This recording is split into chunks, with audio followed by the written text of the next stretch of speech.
When police found Diane's body, she had been dead for 9 years. She was sitting inside a refrigerator that had been unplugged for a decade. And yet the thermometer inside read 0 degrees Fahrenheit.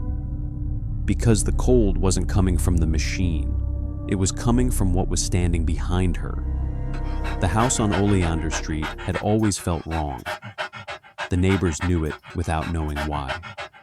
A heavy, thick energy hung over it whenever you walked past.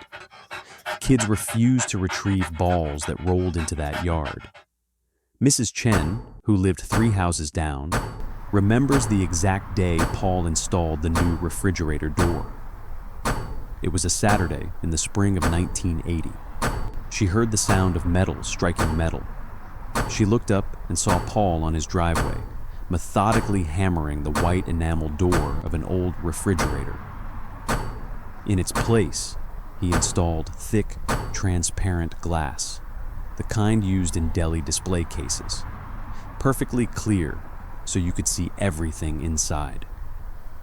"It's for Diane," he shouted when he noticed her watching, "so she can see out and I can see in. No more barriers between us." Mrs. Chen didn't understand what he meant. She smiled politely and went back to her walking routine, but something about his words unsettled her. That was the last time anyone saw Diane alive. When police finally broke down the door in the fall of 1989, they found Paul sitting at the kitchen table. A cup of cold coffee sat in front of him. His eyes were fixed on something in the next room. He didn't resist. He didn't speak. He just kept staring through that door with a smile that made the officer's skin crawl, calm and terrible. Officer Rebecca Walsh was the first to step into the living room. She would never forget the moment she saw it. The refrigerator stood against the far wall like a shrine. But it was the door that stopped her dead.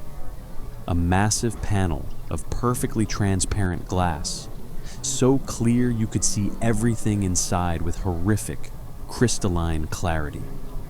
Every detail of what Diane had once been. The body, if it could still be called that, was propped upright against the back panel, wedged between the shelves with almost tender care.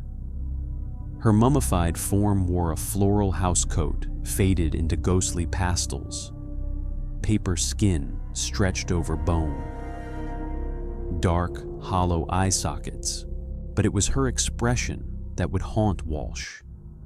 The way her dried lips seemed pulled back, not into a death grimace, but into a silent scream that never quite ended.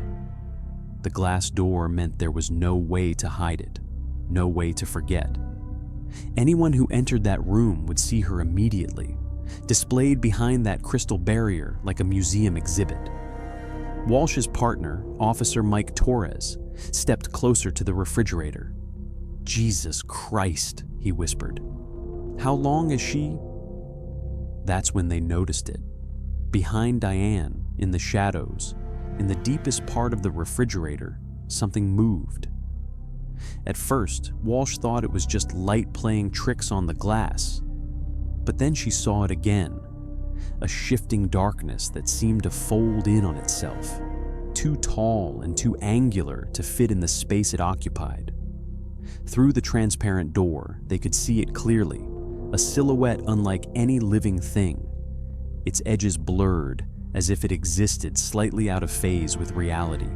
It had no face, no features, just a presence at the back of the refrigerator.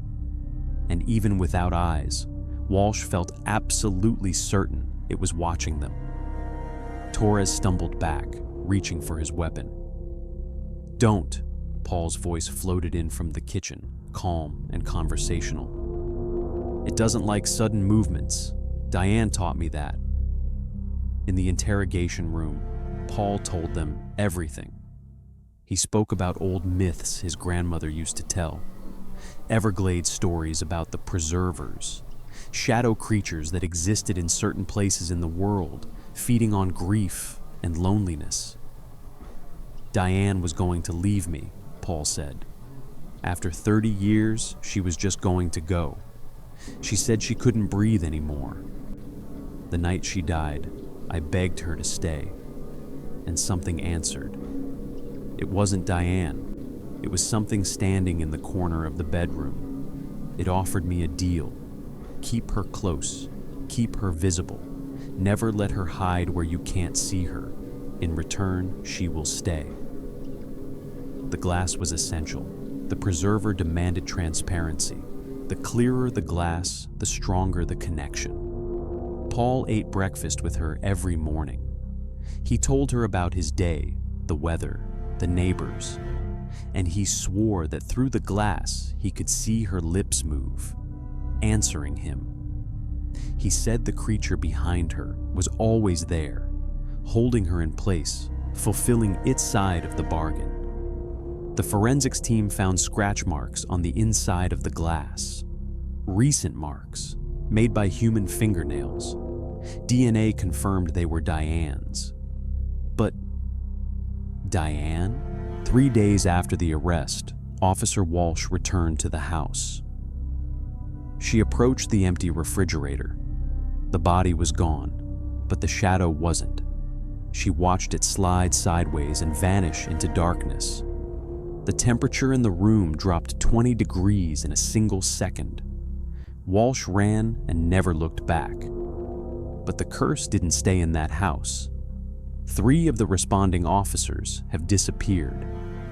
Officer Torres was the first in 1991. His wife found him sitting in front of his own refrigerator, the door replaced with plexiglass. He was speaking softly to something inside. When she tried to pull him away, he screamed at her not to interfere, that she was finally listening to him. The refrigerator was unplugged, but the temperature inside was 0 degrees Fahrenheit. The Oleander Street house was demolished, but the lot remains empty. Mrs. Chen still lives on the street, and sometimes, late at night, she wakes to the sound of something tapping against the glass. Through her bedroom window, she can see the vacant lot where Paul's house used to stand. And there, in the dark, a pale blue light illuminates what looks like a door made entirely of transparent glass, standing upright in the bare earth. Through it, if she stares long enough, she can see shapes moving. Paul died in the psychiatric hospital 7 months later. His last words were, "The glass door is always open."